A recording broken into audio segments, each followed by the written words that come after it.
masukkan mustard. Ni kita buat Caesar dressing. Kita buat mustard, kita masukkan mustard.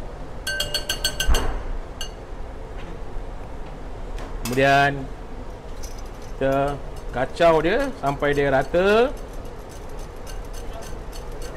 Dalam ni kita boleh masuk anchovy. Kita boleh masuk anchovy. Anchovy sikit. Anchovy nak chop sikit saya, chop anchovy.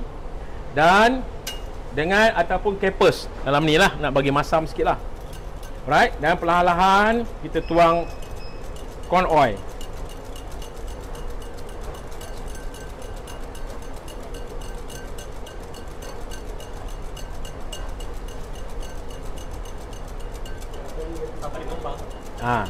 Bagi saya mineral water sikit, 1 botol. Ni dia bit masin. Saya masuk sikit, hati-hati. Okey. Saya masukkan anchovy. Right.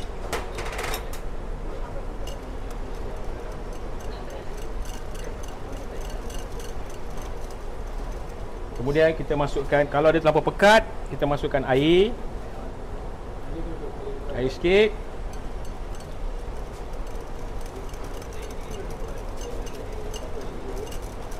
Kemudian kita masukkan garam, sedikit air lemon juice, sedikit gula. Garam, gula ni, gula.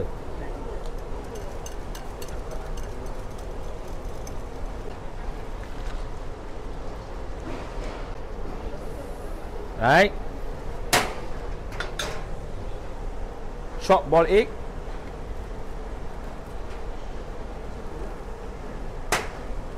Nak bagi warna sikit, some chopped parsley. Right.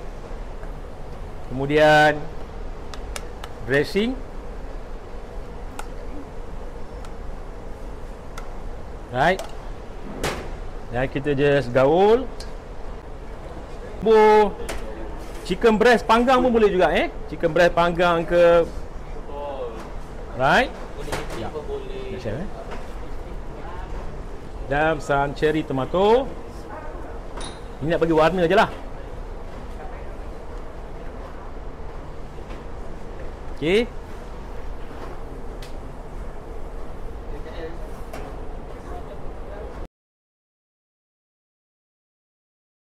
Ambil gambar.